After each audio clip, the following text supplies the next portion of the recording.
Good morning friends, welcome to my channel अनोखी मोहब्बत और आप देख रहे हैं अनकंडीशनल लव।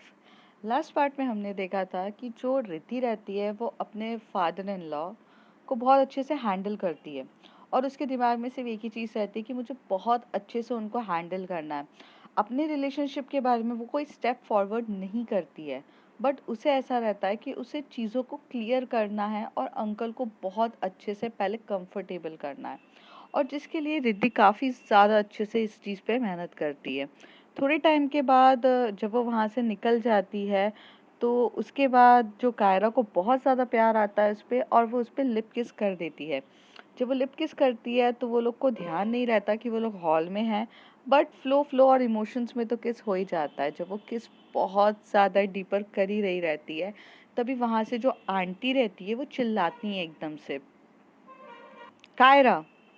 तो जो जब एक दूसरे से दूर होते हैं, और जो रिद्धि रहती है वो एकदम से देखती है और थोड़ी अपनी आंखें नीचे कर लेती है, क्योंकि ये सिचुएशन किस करने की थी भी नहीं, और जाहिर सी बात है ये चीज़ नहीं है। तभी वहाँ से आंटी चिल्लाती है और कहती है कि कायरा, ये क्या बदतमीजी है। तुम्हारे पापा की यहाँ तबीयत ठीक नहीं है और तुम्हें यहाँ पे सबके सामने किस करने की पड़ी है। तुम्हारा रोमांस का मूड तो कभी भी हो जाता है ना, कभी दिखता नहीं है। अपनी पापा की तरफ देख ले, ध्यान दे। और फिर रिद्धि की तरफ देखते हुए आंटी कहती है कि तुम तो समझदार हो ना। जब तुम इतने समझदारी से इनको हैंडल कर रही हो तो तुम्हें इतनी समझदारी नहीं दिखती कि पब्लिकली ऐसे मत किया करो, और ओपनली कर रहे हो तो समझ में नहीं आता है कि हॉल में बैठ के किस कर रहे हो। ओपन है गेट, कोई भी आएगा, थोड़ी तो शर्म रखो। ये तो बच्ची है, ये तो पागल है, आप तो समझदार हो ना। तभी जो रिद्धि रहती है वो बोलती कि हाँ, मेरी गलती है, मुझे थोड़ा समझना चाहिए था, और ऐसे बोलकर वो चली जाती है। तभी कायरा बोलती है, आप तो बीच में आके ना सिर्फ आपको मोमेंट स्पॉइल करना रहता है। अच्छी खासी किस चल रही थी वो भी नहीं दिखता। तो उसकी मम्मी कहती है, एक तो तुम्हें शर्म नहीं आती है, तुम पब्लिकली किस कर रही हो, और ऊपर से तुम मुझसे मुंह चला रही हो, आंटी कहती है। तभी कायरा बोलती है कि इसमें मुझे कुछ बुरा नहीं लगता है, और इसमें इतना ज़्यादा पैनिक होने की ज़रूरत भी नहीं। अब आप आदत डाल लो कि आपकी घर की बहू बनने वाली है वो। और ये बोलकर वो भी बाहर की ओर चली जाती है। जब रिद्धि बाहर जा रही रहती है तो वो कायरा को बोलती है, मॉम सही हैं, आंटी का कहने का मतलब सही है, आपको अपनी मॉम की बातें सुननी चाहिए। वो हमारे भले के लिए तो कह रही है ना, ऐसे पब्लिकली किस हमें नहीं करना चाहिए, और चीज़ें थोड़ी और मेसी हो जाएगी। अगर उस समय भी हम ऐसे पब्लिकली किस नहीं करते तो आंटी को पता नहीं चलता, अंकल को इतना सब कुछ एकदम से शॉक नहीं लगता। तभी कायरा कहती है, तो देखो, आज नहीं तो कल उन्हें पता चलना ही था यार। उन्हें पता चलना चाहिए कि उनकी बेटी की लाइफ में कौन है, वो किसके लिए इतनी ज़्यादा सीरियस है, और क्या चाहती है वो अपनी लाइफ पे, सब कुछ पता चलना चाहिए। रिद्धि, मुझे नहीं लगता है कि कुछ गलत है। आप प्लीज़ इतना ज़्यादा अपने माइंड में चीज़ें मत डालिए। पर मैं बहुत ज़्यादा खुश हूँ कि आप मेरे पापा को बहुत प्यार से टैकल कर लेते हो। और ये बोलकर जो रिद्धि है वो कायरा को हग करती है और कहती है, मैं हमेशा से हूँ और हर चीज़ को हैंडल करने के लिए। अभी मैं घर जा रही हूँ, मुझे जाना है। दूसरी तरफ जो जिया और रश्मि रहते हैं, उनकी लाइफ बहुत अच्छे से चल रही रहती है, क्योंकि ये now they are the married couples type feelings आ रही रहती है उन्हें। क्योंकि अब उनका 2 BHK के फ्लैट में वो दोनों रहते हैं, मस्ती मजाक करते हैं। तो वहाँ पर उनकी लाइफ अच्छी खासी स्ट्रॉन्ग चल रही रहती है, मोमेंट्स अच्छे रहते हैं, कभी प्यार भरे, कभी थोड़ा गुस्सा। क्योंकि जिया को जो रहता है उसे अपने तरीके से चीज़ें करने की आदत होती है।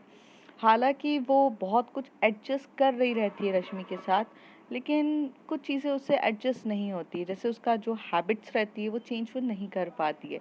चीज़ों को लेकर आके इधर उधर पटक देना, अपने वार्डरोब पे सही से प्रॉपरली नहीं रखना, ये जिया की पहले से आदत थी। वो अपने मम्मी के घर पे भी ऐसी ही हरकतें करती थी। पर जो रश्मि थी वो बहुत सोफेस्टिकेटेड पर्सन थी, उसे हर चीज़ें सही तरीके से रखना पसंद था। तो यहाँ पर उनके बीच में हमेशा से लड़ाई और क्लैशेस होते थे। पर कितना भी लड़ ले, एक दूसरे से इतना प्यार करते थे कि जो सुबह लड़ते थे तो शाम तक एक दूसरे के साथ बहुत अच्छे से हर चीज़ क्लियर करके टैकल करते थे, हर चीज़ टैकल कर लेते थे। जो जिया रहती है उसकी मम्मी का फ़ोन आता है जिया को। तो जब जिया की मम्मी का फ़ोन आता है तो वो जिया फ़ोन नहीं पिकअप करती है, क्योंकि वो बाथरूम में नहा रही रहती है, तो रश्मि पिकअप करती है। जब रश्मि पिकअप करती है तो आंटी से कहती है कि हेलो आंटी मैं रश्मि कह रही हूँ, जिया एक्चुअली नहा रही। तो कहती हाँ बेटा, मैं क्या सोच रही थी कि आज मैं आपके घर पर आ रही हूँ स्टे करने के लिए। वो इनके जो पापा है ना वो कहीं गए हैं, तो मैं आपके यहाँ आ रही हूँ। तो रश्मि कहती है कि हाँ हाँ मम्मा आप आओ ना, आपको मोस्ट वेलकम है। आप भी कैसी बातें कर रही हो कि आप पूछ रही हो हमसे? तो कहती है मैं पूछ नहीं रही हूँ, मैं बता रही हूँ, क्योंकि जिया को क्या है सरप्राइजेस पसंद नहीं है। बाद में जाके शौक ना हो जाए कि मम्मी आकर बैठ गई। और मुझे नहीं पता कि हो सकता है तुम दोनों के कुछ और प्लान्स हो, अब तो तुम्हारे खुद से प्लान्स होंगे। तो जो जिया की मम्मी रहती है वो बहुत ज़्यादा मस्तीखोर टाइप रहती है। और रश्मि की मम्मी स्ट्रिक्ट रहती है, लेकिन जिया की मम्मी पहले से ही बहुत ज़्यादा फ्रेंडली थी। तो तभी रश्मि कहती है आंटी आप कैसे बोल रहे हो? तो कहती पहले तो ना तुम ये आंटी वर्ड बोलना बंद करो। हाँ अब हमारे घर की बहू बनने वाली हो तो मम्मी बोलते नहीं बनता है क्या? तो तभी रश्मि कहती नहीं नहीं मम्मा आओ ना, आपको किसने मना किया है? तो कहती हाँ मैं तो आ ही रही हूँ, जाके अपनी जिया को बता देना कि आज शाम को मेरे साथ, मतलब आपके साथ जो भी प्लान्स है वो कैंसिल करे और मेरे साथ उसको टाइम स्पेंड करना है। तभी रश्मि कहती है मम्मा कोई प्लान्स ही नहीं है, हम लोग तो यार आपको पता है ना। ओ तभी उसकी मम्मी कहती है कि हाँ प्लान्स नहीं है, अब तो हर दिन ही तो साथ में हो तो प्लान्स कैसे होंगे? अब तो सुबह भी और शाम भी और हर पल एक जैसा ही होगा। तभी जो रश्मि रहती है वो ब्लश कर रही रहती है। तभी इसकी मम्मी वहाँ से चिल्लाती हेलो हेलो फ़ोन पे कोई है कि नहीं, या कोई चला गया? तभी वो कहती है अरे आंटी मैं हूँ। तो फिर वो आंटी जिया की मम्मी कहती आंटी फिर आंटी? तो कहती है अरे मम्मा मैं हूँ। फिर थोड़ी देर तक इनकी ऐसी मस्तीखोर वाली फ़ोन कन्वर्सेशन होती है, फिर वो रख देती है। जिया जब बाहर निकलती है वॉशरूम से तो बोलती है रश्मि कहाँ है मेरे कपड़े वगैरह? तो रश्मि कहती है वो मैंने निकाल के रखे हैं आप ले लो। और तभी वो उसको बताती है कि आज मम्मी आने वाली हैं। तो वो कहती है अच्छा आपकी मम्मी आ रही है? तो कहती नहीं हमारी मम्मी आ रही है। तो कहती है हमारी मम्मी कौन? तो वो कहती है कि आपकी मम्मी आ रही है जिया, आपकी मम्मी आ रही है, मतलब अब वो मेरी भी मम्मी है तो हमारी मम्मी आ रही है। तो कहती क्यों आ रही है? जिया एकदम से सवाल पूछती है। तभी वो बोलती है अरे मम्मी आ रही है, आपको उस बात का खुशी नहीं है? रश्मि कहती है। तो जिया कहती है अरे पहले बताओ क्यों आ रही हैं? क्योंकि वो ऐसे आती नहीं है इसलिए। तो कहती है अरे पापा नहीं है। तो कहती पापा कहाँ गए? तो कहती मुझे नहीं पता पापा कहाँ गए, कुछ काम के लिए गए, तो मम्मी अकेली है तो वो आज रात को हमारे साथ यहीं पर आएंगी और स्टे करेंगी। तो कहती अच्छा पापा कुछ काम से गए होंगे लगता है बाहर, और मम्मी को अकेले डर लगता है इसलिए आ रही हैं। तो कहती हाँ। और क्या बोली मम्मी?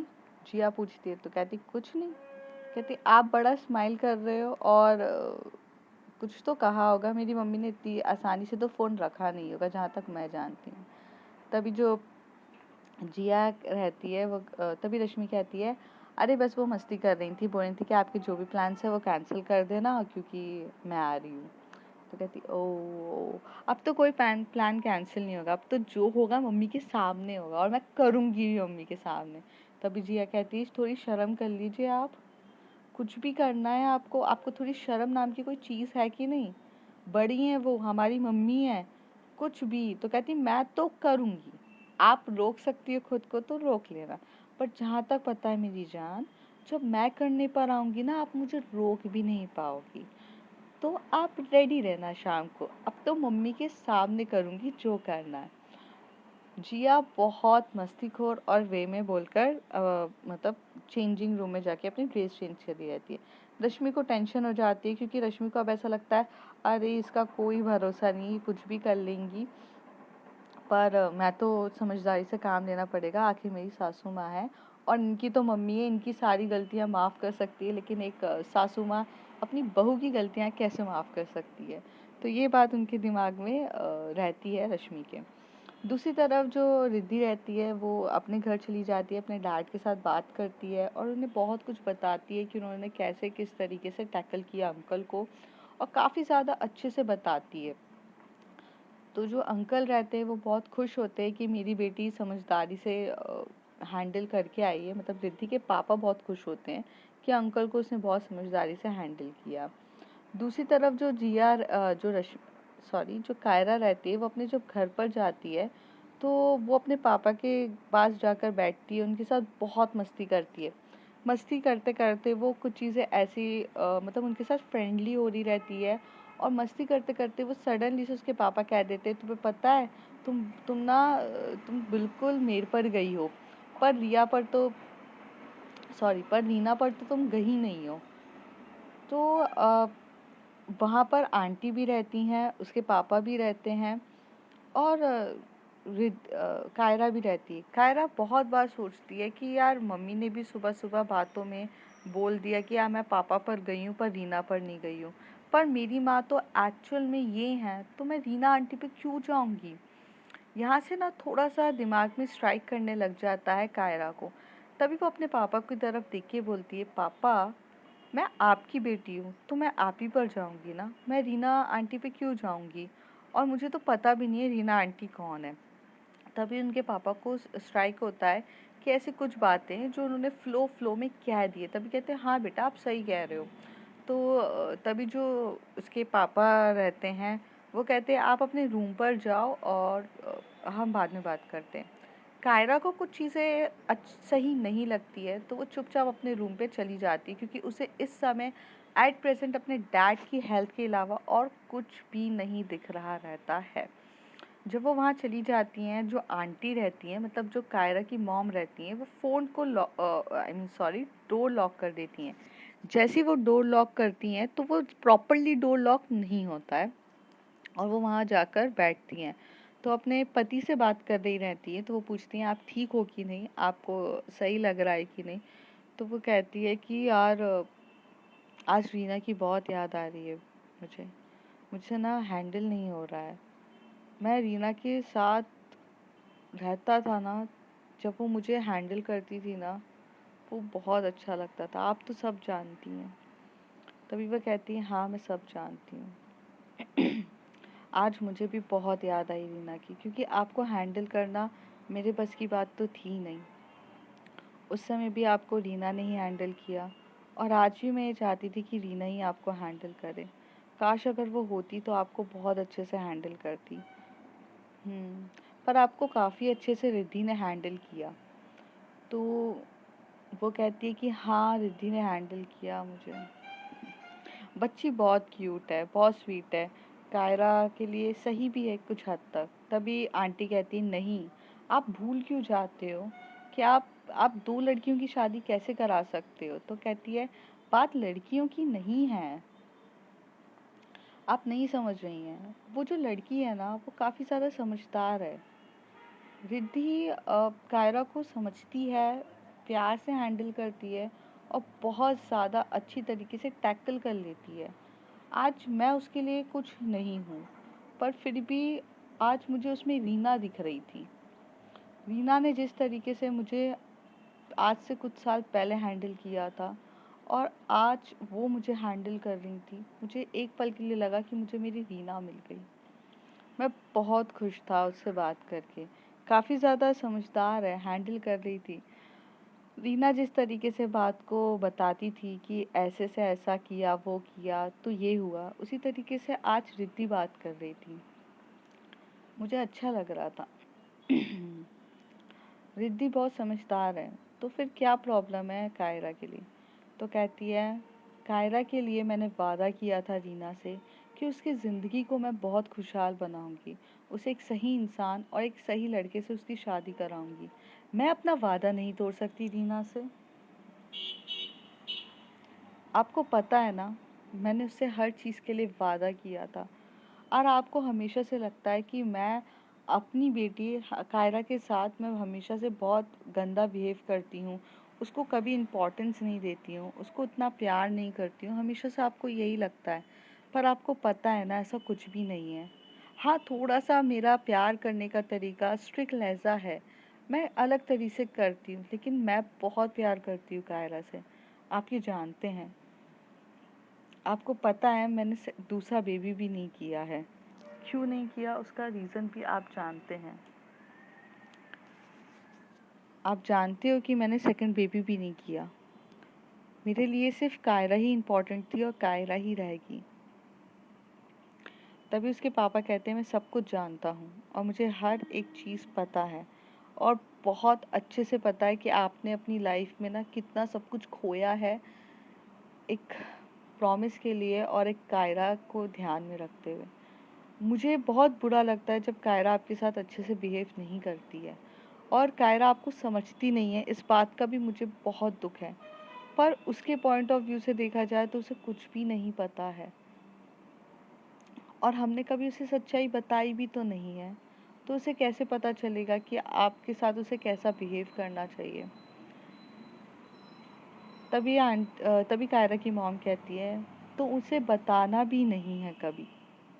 हमने हमने जो किया है हम कभी कायरा को नहीं बताएंगे। कायरा मेरे लिए बहुत इम्पोर्टेंट है। आप ये बात बहुत अच्छे से जानते हैं। आपका और मेरा रिलेशन सिर्फ़ और सिर्फ़ कायरा की वजह से ही है। कायरा अगर नहीं होती तो आज मैं आपकी वाइफ़ नहीं होती। तो फिर से पापा कहते सब जानता हूँ मैं, सब चीज़ जानता हूँ और मुझे ना पता भी है। तो मैं कायरा की शादी किसी से भी नहीं करा सकती हूँ। मेरे ऊपर बहुत बड़ी ज़िम्मेदारी है और रीना ने मुझे ये ज़िम्मेदारी देकर गई है। तभी उसे पापा कहते हैं हाँ, ज़िम्मेदारी देकर गई है वो और मैं ये चाहता हूँ कि आप उसकी ज़िम्मेदारी को बखूबी तरीके से निभाएं। पर आपको खुशी भी तो देखनी पड़ेगी ना कायरा की। रीना ने आपको ज़िम्मेदारी तो दी पर उसने ये भी तो कहा था कि आप खुशियाँ भी तो देखो। आप अगर उसकी खुशियाँ नहीं देखोगे तो आप कैसे शादी कर लोगे, करवा दोगे उसकी। तो अगर वो खुशी नहीं रहेगी तो कैसे करोगे। रीना ने आपको ये चीज़ बोल कर गई थी कि आपको काफ़ी अच्छे से हैंडल करना है कायरा को और कायरा की खुशी को हैंडल करना है। अगर उसकी खुशी लड़की के साथ है तो करने दो। तभी वहाँ से जो कायरा की मम्मी रहती है वो एकदम से कहती कि आपको समझ में नहीं आ रहा है क्या, कायरा बच्ची है। आप आपको लगता है कि दो गर्ल्स की मैरिज काफ़ी ज़्यादा अच्छे से हो जाएगी, टैकल हो जाएगी, चीज़ें हैं, बट ऐसा नहीं होता है।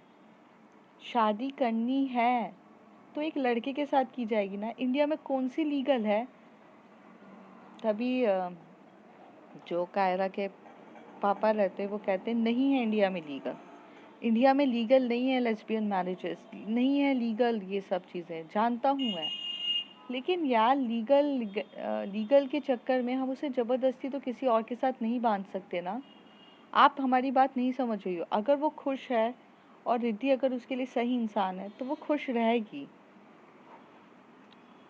तभी उसकी मम्मी कहती है इन्फेक्चुएशन नाम की कोई चीज़ सुनी है आपने। हो सकता है रिद्धि के साथ इन्फेक्चुएशन हो और उसने कभी कायरा ने कभी कोई बॉयफ्रेंड नहीं बनाया है। शायद उसने मेरे डर की वजह से कभी बॉयफ्रेंड नहीं बनाया, किसी लड़के के साथ इंगेज नहीं हुई है, उसे समझ में नहीं आएगा। और आप ऐसे कैसे कह सकते हो कि जो कायरा है उसे लड़कियां ही पसंद है। अरे उसने कभी बनाया ही नहीं है बॉयफ्रेंड, वो कभी किसी के साथ नहीं रही है, तो हम कैसे बता सकते हैं कि उसे लड़की पसंद है। आप नहीं समझ रहे हो, सिचुएशन अलग है। तभी उसके पापा बोलते हैं सिचुएशन जो भी हो आप मेरी बेटी पे ज़बरदस्ती नहीं करेंगे। तभी वो कहते हैं कि अगर उसकी खुशी के लिए और उसके बेटर फ्यूचर के लिए मुझे ज़बरदस्ती थोड़ी करनी पड़ी कायरा के साथ तो वो मैं भी करूँगी। आप जानते हो कि मैं कैसी हूँ। मैं अपने वादा निभाने के लिए किसी भी हद तक जा सकती हूँ और ये चीज़ें तो आपने पहले भी होते हुए देख ली है और अब मुझे और मजबूर ना करिए। आप अपना ख्याल रखिए, मैं मेडिसिन लाती हूँ और चली जाती हूँ। ये बोलकर जब कायरा की मम्मी बाहर निकल रही रहती है तो कायरा जो रहती है वो डोर के पे अपना कान लगा के उन्होंने उसने सारी बातें सुनी रही रहती है। और जब उसे पता चलता है उसकी मम्मी आ रही हैं तो फटाक से जो कायरा रहती है वो भागकर दूसरे रूम में चली जाती है। जब वो दूसरे रूम पर जाती है तो वो बहुत ज़्यादा सोचने लगती है कि आखिर क्या हो गया है, आखिर क्या चल रहा है और क्या हो रहा है। मतलब रीना इतनी ज़्यादा इम्पोर्टेंट क्यों है और क्यों पापा और मम्मी दोनों एक दूसरे से रीना रीना करे जा रहे हैं। आखिर रीना और मेरा कनेक्शन क्या है। क्यों क्यों मेरे लिए रीना से प्रॉमिस किया मम्मा ने और पापा कहते हैं मैं रीना पर नहीं गई हूँ। आखिर ये कन्फ्यूजन है क्या, मुझे कुछ समझ में नहीं आ रहा है। बहुत ज़्यादा दिमाग पे प्रेशर हो चुका रहता है कायरा को अंदर ही अंदर ना बातें डाइजेस्ट नहीं हो रही रहती है, क्योंकि अभी 2 दिन के अंदर उसने वो नाम के बारे में इतना सुना रहता है जिस नाम के बारे में वो 19 साल में उसने नहीं सुना रहता है। आखिर वो 19 की हो चुकी रहती है, तब तब इतने साल तक उसने कुछ भी वो बातें नहीं सुनी जितना वो उसने इन दिनों सुनी रही रहती है। उसे बहुत ज़्यादा डिस्टर्ब हो चुकी रहती है, तो अपने रूम पर जाती है और बैठती है। थोड़ी देर तक बैठती है, तभी तनु का कॉल आता है। जैसे ही तनु का वो कॉल पिकअप करती है तो तनु बोलती है हाय बेबी। तो वो कहती है कि हाय यार, तू कहती है तू कहाँ पर है। तो कहती है यार कुछ नहीं, बस अपनी पर्सनल प्रॉब्लम्स में बहुत ज़्यादा उलझ गई हूँ। तभी तनु कहती है ऐसी क्या पर्सनल प्रॉब्लम हो गई, फिर से तूने रिद्धि मैम के साथ लड़ाई कर ली क्या। यार तू कितना लड़ती है, आप फिर से क्या कर लिया तूने। अच्छा खासा तेरा रिलेशन चलता है, तब भी तू चलने देती कहाँ है। तो कहती है कि यार वो छोड़, मेरे को तो पता है इतना टाइम भी नहीं मिला कि मैं अपने कंपटीशन को जीतने के बाद एंजॉय कर सकूं। मैं कुछ भी नहीं कर पाई और सब कुछ इतना जल्दी हो गया। अच्छा ये बता कि पुनीत जीता था कि नहीं क्रिकेट। तो कहती है कि हाँ हाँ, सेकंड रनर अप रहा वो, मतलब टूर्नामेंट का सेकंड रनर अप रहे, सेकंड रनर अप रहा है टीम हमारी। तो कहती है अच्छा तो फर्स्ट कौन रहा है। तो कहती है एज यूजुअल नालंदा। तो कहती है यार इस बार नालंदा को तो हमने हराया था, जनता ने, और काफी अच्छे से हराया था। तो कहती है कि हाँ पता नहीं इस बार वो कैसे जीत गई, लेकिन तुझे पता है ना नालंदा ऑल ओवर टीम बहुत अच्छी है, मतलब हर कंपटीशन हर टूर्नामेंट पे, चाहे वो क्रिकेट ले लो या कोई और सा गेम ले लो, सब में जीतती है यार। उसको हराना पता है कितना मुश्किल काम है। पर ठीक है, पुनीत ने बहुत अच्छे से किया है यार गेम, उसने काफी ज्यादा अच्छे से खेला था और मुझे अच्छा भी लगा। तभी वो बोलती है कि हाँ अच्छा तो लगना ही था, क्योंकि भाई तेरा बॉयफ्रेंड है, तुझे तो अच्छा लगेगा ही। तो कायरा जब टीज कर रही थी तनु को, तो कहती है कि हाँ बॉयफ्रेंड है, पर एक्चुअली जेन्युइन गेम बहुत सही तरीके से हुआ था, पर मैं उस वजह से खुश नहीं हूँ। बट ठीक है रनर अप रहा, इट्स वाज काफ़ी ज़्यादा बेटर। पर एक्चुअल में वो कहती है कि तू बता क्या प्रॉब्लम हो गई है। तो वो कहती है कुछ नहीं, मॉम एंड डैड को मेरे और रिद्धि के रिलेशन के बारे में पता चल गया। तभी तनु बोलती आर यू सीरियस, तू इतनी बड़ी बात इतने काम और कूल तरीके से बता रही है। I mean they accept that in that way, जो तू इतनी शांति से बता रही है। तभी वो कहती है नहीं यार, मतलब इतनी आसानी से एक्सेप्ट तो नहीं किया। बहुत इशू हुए बीच में पापा को, जैसी मम्मी तो पूरी अगेंस्ट है अभी भी, पापा फेवर में हैं, पर पापा की ना कुछ हेल्थ इश्यूज भी हो गए थे जिसकी वजह से चीज़ें थोड़ी सी गड़बड़ हो गई। तो कहती है क्या हो गया अंकल को। कहते नहीं वो थोड़ा सा उनका पर्सनल है, मैं तेरे को नहीं बता सकती। तो वो थोड़ा स्ट्रेस हो गया था उनको, तो हुआ। तो कहती अभी ठीक है। तो कहती हाँ, रिद्धि ने काफ़ी अच्छे से मेरे पापा को संभाला। तो कहती अरे वाह, मतलब रिद्धि जी अभी से अपने बहू होने का फर्ज निभा रही हैं सारा। तो तभी कायरा बहुत स्माइल कर रही थी, ब्लश कर रही थी और कहती है हाँ यार, मतलब बहुत अच्छे से संभालती हैं। मुझे ना उनकी सबसे अच्छी बात ये रहती है कि वो कितने अच्छे से हर एक चीज़ों को टैकल कर लेती है ना। तो मुझे ना इतना ज़्यादा पसंद आता है, मतलब मैं क्या बोलूँ, उनकी बात करने का तरीका, उनका ना जिस तरीके से वो हैंडल कर रही थी पापा को काफ़ी अच्छे से। तो कहती है फिर अभी सब कुछ शॉर्ट हो गया है ना, मतलब अंकल ने रेडी कह दिया है, मॉम थोड़े टाइम के बाद रेडी हो जाएगी, तू टेंशन क्यों ले रही है। तनु कहती है। तभी कहती है नहीं यार, मुझे उस बात की टेंशन नहीं है। पता है कुछ दिनों में ना कुछ ऐसा हुआ है जिसके बारे में मैंने एक्सपेक्ट भी नहीं किया था। बार बार ना मेरे सामने ना एक शब्द, एक इंसान का नाम बहुत ज़्यादा आ रहा है। हाँ तो चीज़ें काफ़ी थी। तो वो कहती है यार किसका ज़्यादा नाम तेरे को सुनने को मिल रहा है, क्या हो गया है जो तू एकदम से ऐसे थोड़ा परेशान हो रही है। तनु पूछती है। तभी जो कायरा रहती है वो कहती है यार मेरे पापा की मतलब चाइल्डहुड फ्रेंड है रीना, उसका ना मेरे साथ ना नाम बहुत सुनने को मिल रहा है, मतलब मेरे साथ कनेक्शन है, हर एक चीज़ है। मेरी मम्मी कहती है कि मैंने रीना से मेरे लिए वादा किया था। पापा कभी-कभार कहते हैं आप रीना पर नहीं गई हो। अब मुझे ना बहुत अजीब-अजीब सी वाइब्स आ रही है, कुछ ऐसा लग रहा है कि मेरे पेरेंट्स मुझसे बहुत सी चीज़ें हाइड कर रहे हैं। तो तनु कहती है हो सकता है यार हाइड कर रहे हो, पर तू इतना टेंशन क्यों ले रही है, धीरे धीरे सब चीज़ सॉल्व होगी, एक बार तेरे पापा को ठीक हो जान दे फिर तू पूछ लेना उनसे। तो कहती हाँ मैं अपने डैड से पूछना चाहती हूँ चीज़ें। तू बता, तू क्या कर रही है? तो कहती कुछ नहीं कर रही। तो कहती यार प्लीज़ घर आएगी यार, थोड़ा टाइम स्पेंड करते हैं साथ में, क्योंकि ना मैं थोड़ा सा मुझे थोड़ा टाइम तेरे साथ स्पेंड करना है।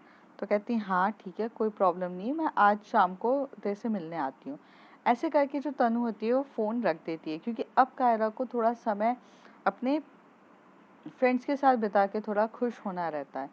दूसरी तरफ दूसरी तरफ जो हमारी जिया रहती है वो बहुत ज़्यादा एक्साइटेड रहती है, क्योंकि पहले वो लोग कॉलेज जाते हैं, अपना पूरा काम करते हैं, फिर शाम को जैसे ही वापस आते हैं तो उसकी मम्मी आने रहती है और उसे अपनी मम्मी के साथ मस्ती करने का बहुत मन कर रहा रहता है।